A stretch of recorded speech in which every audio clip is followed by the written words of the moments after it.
Oke, sudah terdengar suara saya? Cek, ulangi lagi. Sudah, Pak. Sudah, Pak. Baik, saya mulai ya. Bismillahirrahmanirrahim. Assalamualaikum warahmatullahi wabarakatuh. Waalaikumsalam warahmatullahi wabarakatuh. Selamat pagi, salam sejahtera untuk kita semua. Alhamdulillah, saya dan rekan-rekan masih diberi kesehatan, sehat walafiat.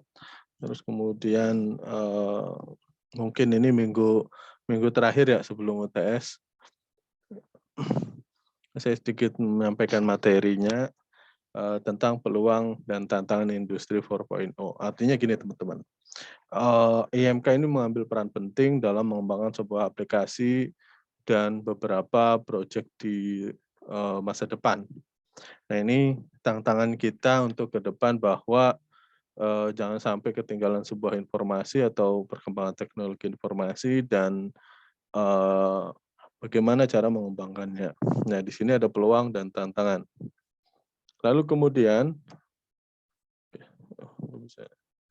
nah industri 4.0 di era digital ini segala bidang. Nah, jadi sudah kita ketahui bahwa industri ini sudah masuk ke 4.0 itu sudah masuk ke ranah semua bidang. Mulai dari kesehatan, bidang pertanian, perdagangan, semuanya based on-nya adalah digital. Nah, bagaimana kita kemarin saya tugaskan pada teman-teman, bagaimana teman-teman bisa menciptakan peluang di masa depan. Apa yang Anda pikirkan? Aplikasi apa yang akan dibuat? Toh kita juga nggak mikir yang berat-berat, yang mikirnya sederhana saja.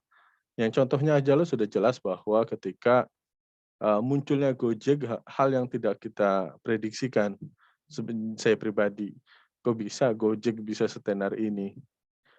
Masalahnya problem teman-teman semua. Ada pangkalan Gojek nongkrong di satu tempat, sementara rumah saya ada 2 kilo dari pangkalan Gojek. Hal yang sederhana idenya. Bagaimana saya bisa memanggil tukang Gojek di pangkalan bisa bisa menjemput saya dan mengantarkan saya ke tempat tujuan. Itu adalah proses di mana bisnis itu berjalan. Hal yang sepele, hanya tukang ojek bisa menjadi ide yang menjadi salah satu ide kreatif yang bisa ke nasional. Nah, proses transformasi digital ini dari rangkaian value chain, terus kemudian digunakan berbagai sektor industri, bukan hanya manufaktur. Otomasi dengan teknologi cyber. Nah ini secara contoh tadi saya jelaskan bahwa industri 4.0 atau digital ini bisa masuk ke ranah semua lini. Mulai dari pendidikan, mulai dari kesehatan, itu semua harus berbasis industri 4.0.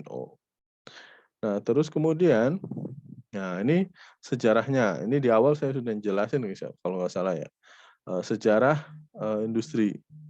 Tapi saya kembali lagi. Nah, sejarah industri itu, kenapa industri sekarang industri 4.0?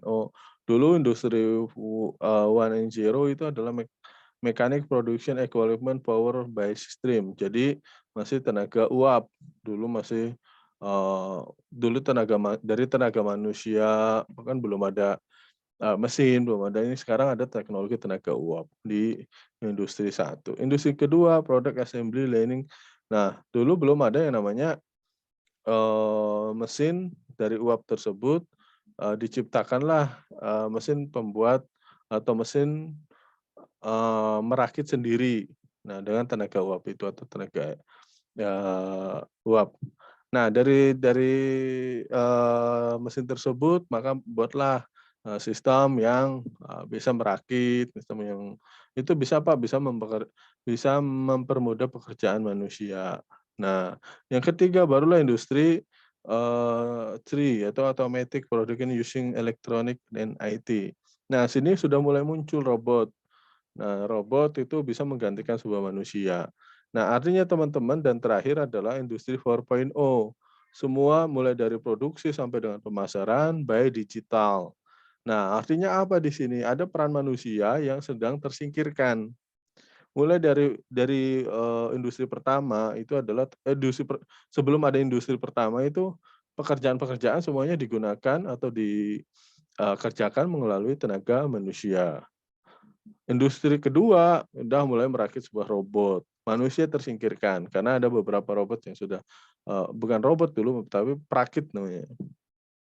Yang ketiga mulailah sedikit, berkurang lagi, mulai dari peran-peran, yang strategis digantikan sebuah robot. Dan yang terakhir mulai dari pemasarannya robot, terus kemudian, apa namanya, merakitnya juga robot, lalu apa yang kita harus ciptakan pada rekan-rekan semua di sini. Maka di sini ada, peluang, harus memiliki peluang melalui digital tersebut. Peluangnya apa? Ya peluangnya sangat banyak. Misalkan kita punya toko, teman-teman punya dagang lah, dagang misalkan, saya dagang biasa di Bima Pak, misalkan contoh, Bima pakai mobil atau pakai motor atau pakai lapak lesehan, terus kemudian nggak memiliki gudang, gudangnya di rumah, tapi pemasarannya kalau misalkan pasar lokal itu kan atau pasar dadakan itu kan hanya warga sekitar, misalkan Kota Cirebon atau misalkan di suatu daerah. Lalu kalau misalkan kita go digital, kita lihat digital itu bisa diakses seluruh dunia. Teman-teman bisa pasarkan produk teman-teman, produk UMKM, produk, industri rumahan atau, yang lainnya. Misalkan saya mau masarin kerupuk melarat. Nah, kerupuk melarat itu hanya ada di Cirebon, nggak mungkin nggak ada yang lain. Ada yang di lain, cuman, rasanya nggak seenak di Cirebon misalkan. Nah, kalau kita pasarkan ya hanya warga sekitar aja yang tahu. Coba kita masukkan dengan revolusi, 4.0, digital masuk, kita pasarkan, "Pak, saya nggak punya platform." Jangan mikirin platformnya, nanti lama nggak jadi-jadi. Silakan bisa memanfaatkan Tokopedia, Shopee, Blibli.com, Lazada, Bukalapak, dan segala macamnya. Nah, itu silakan teman-teman bisa, menggunakan hal tersebut untuk meraih keuntungan. Tanpa harus, punya toko, bisa, ya bisa dengan digital itu. Nah, itu hal yang sederhana teman-teman yang bisa, kita harus berubah. Nah, industri satu itu ketika tenaga manusia dan hewan digantikan kemunculan mesin. Nah, mesin uap tadi ini yang saya ceritakan tadi, terus kemudian dari mesin uap, maka muncullah pembangkitan listrik, mobil pesawat terbang secara massal udah mulai ganti. Nah, industri 3, nah mulai teknologi internet. Ini robot-robot sudah mulai masuk dan 4.0, nah sistem cyber physical. Nah, ini mulai dengan data digital. Nah, itu artinya teman-teman, hal yang tidak bisa kita, lewati, artinya industri 4.0 itu, sangat bermanfaat bagi kita. Bagaimana Pak, tantangan industri, 5.0,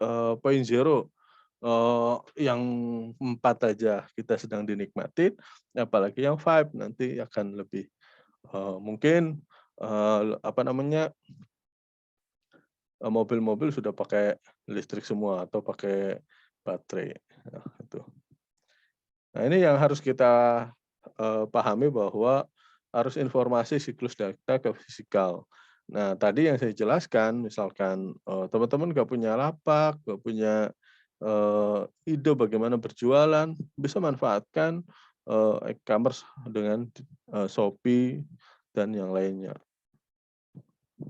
Terus kemudian ini saya ambil contohnya aja langsung ya, ini materinya terlalu banyak. Nah, ini saya contohnya. Nah, dunia akan menjadi digital. Era digital berpotensi mengubah setiap aspek kehidupan sehari-hari.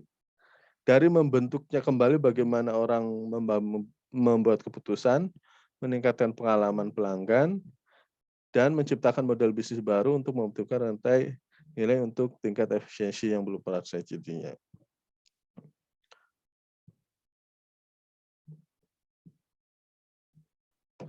Contohnya adalah Nokia, connecting people, motonya keren, menghubungkan apa namanya, orang, connecting people, bagus, slogannya bagus.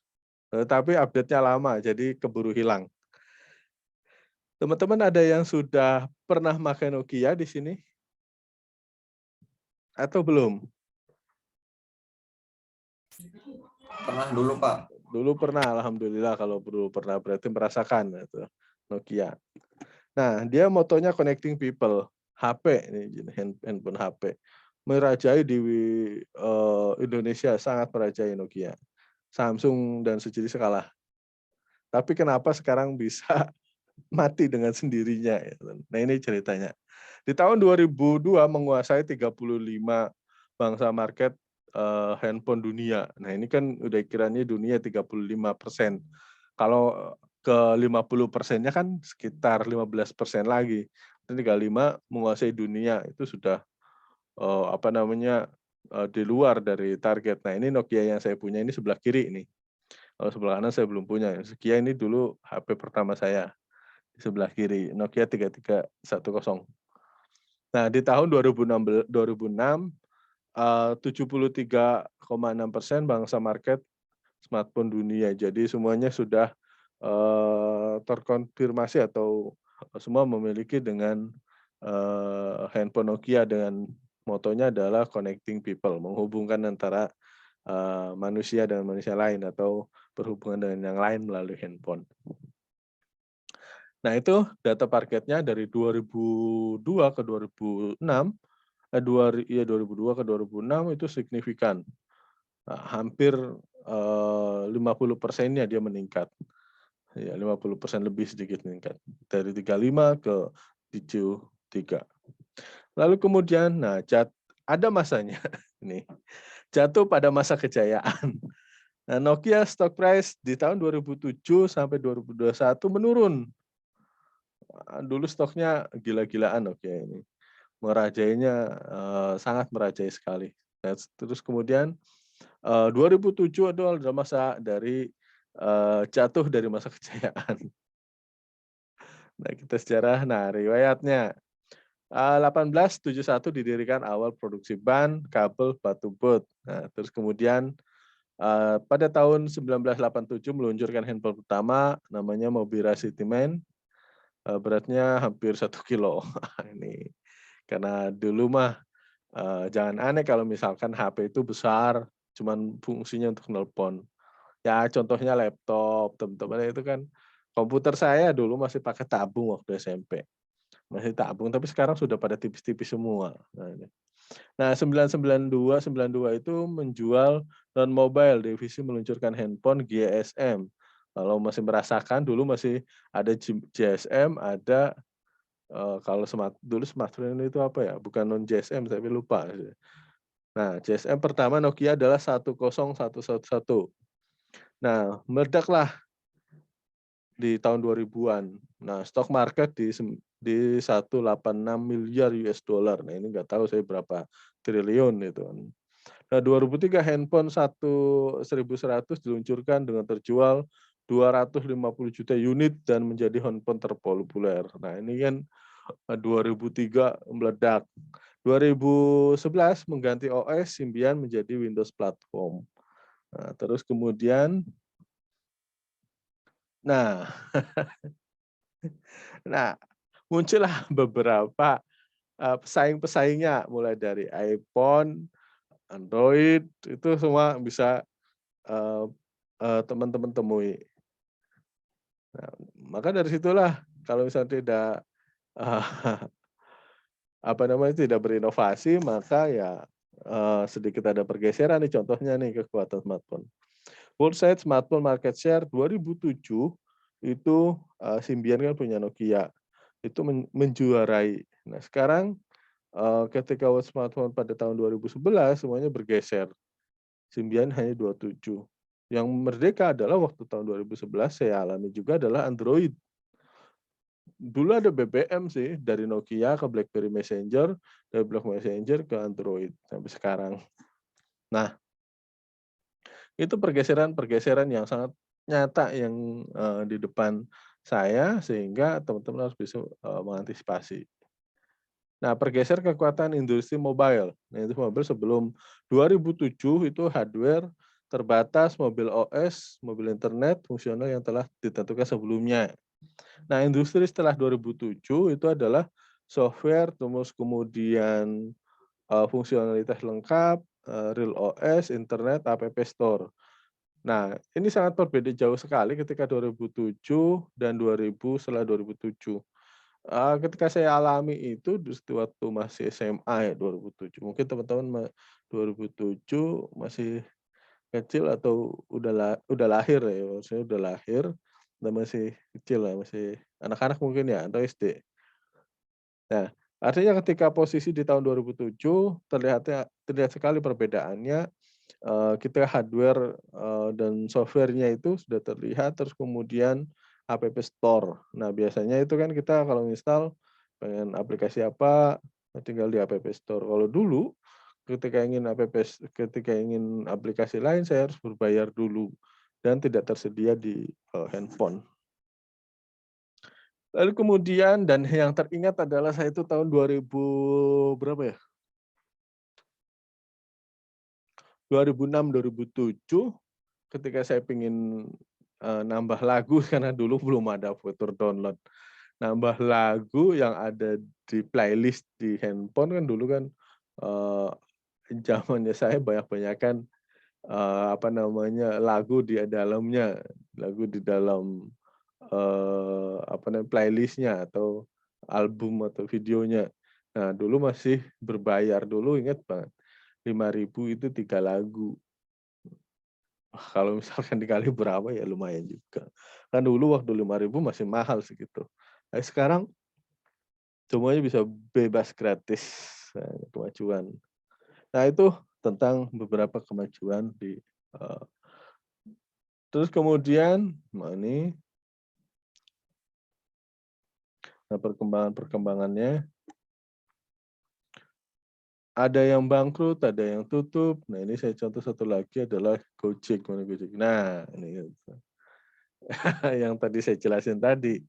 Gojek itu bikin nyaman. Nah, dulu ada yang Gojek itu bikin nyaman, tapi pro dan kontra di awal namanya perubahan, zaman ya pasti ada. Mulai dari ojek pangkalannya nggak mau beralih, semua orang itu kan, secara pribadi saya itu terbantu juga sama, rekan-rekan Gojek atau misalkan, Grab dan yang lainnya. Kenapa? Itu akan membantu mobilitas saya kesehariannya untuk, bisa ke kantor misalkan atau kampus atau ke yang lainnya, kalau misalkan, tidak ada, apa namanya, pengantar. Eee, Perumahan saya jauh dari pangkalan becak ya karena, 1 kilo, 2 kiloan lah. Artinya apa di situ, kalau misalkan saya harus, jalan kaki manggil, ya itu kan capek. Bagaimana dengan pemanfaatan handphone, saya bisa memanggil abang Gojeknya untuk ke rumah. Nah, itu perkembangan teman-teman masih banyak yang, lainnya mengenai inovatif disruptif. Jadi teman-teman silakan yang belum ngumpul tugasnya kemarin, eee, tuangkan ide-idenya, tuangkan, gagasannya untuk, apa namanya, mengembangkan aplikasi yang sederhana, tapi bisa bermanfaat untuk semuanya. Nah itu harapannya. Kenapa saya, ide itu, datang dari hal yang sepele, ya contohnya Gojek, ya hal yang sepele, cuman Gojek aja bisa digitalin malah, dapatkan income yang sangat banyak. Bermanfaat untuk tukang ojeknya, bermanfaat untuk penumpangnya, dan bermanfaat untuk, apa, kemajuan di Indonesia. Nah itu teman-teman. Tapi ya emang, konvensional atau tradisional, kalau kita tidak beradaptasi ya kita akan ketinggalan. Nah, itu yang harus jadi patokan rekan-rekan semua. Oke, ada yang tanyakan pada pertemuan kali ini? Mungkin ini minggu terakhir dan, teman-teman yang mau, apa namanya, kisi-kisi nanti akan saya sampaikan insya Allah di hari Rabu ya. Satu lagi, nggak ada ya? Nanti Japri aja deh. Nanti salah satu Japri, untuk, apa namanya, Kisi-kisi UAS. Kisi-kisi UAS insya Allah nggak jauh beda dari yang kemarin. Teman-teman perhatikan untuk mendapatkan nilai A. Aku mati lagi. Untuk mendapatkan nilai A pertama adalah absen, tugas, UTS, UAS. UTS yang kemarin saya lihat itu rekan-rekan bagus semua, alhamdulillah. Nah, nanti tugas-tugasnya yang belum silakan kirim email. Kirim email ke tugasakhir16@gmail.com, konfirmasi ke saya kalau saya udah kirim semuanya. Yang saya biasa spontan-spontan itu segera selesaikan. Supaya apa? Supaya teman-teman dapat nilai A. Nah, ini karena kalau dosennya ngasih kesempatan ya diikuti. Kalau misalkan dapat nilainya D, ya mohon maaf saya nggak bisa bantu. Nilainya D terus IPK-nya turun, jangan, kasihan. Oke, itu ada yang lain, ada yang ditanyakan? Insya Allah dari UTS sebelumnya juga ada yang keluar, jadi bisa teman-teman manfaatkan.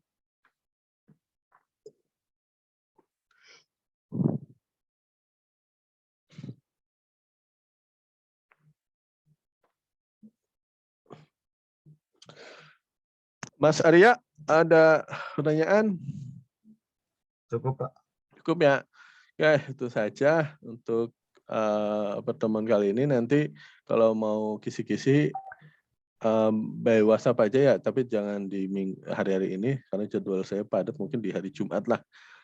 Bisa perwakilan dikirim, tapi jangan di-share ke yang lain, bisa dijapri aja ke teman-teman yang ada di grup ini atau di kelas ini.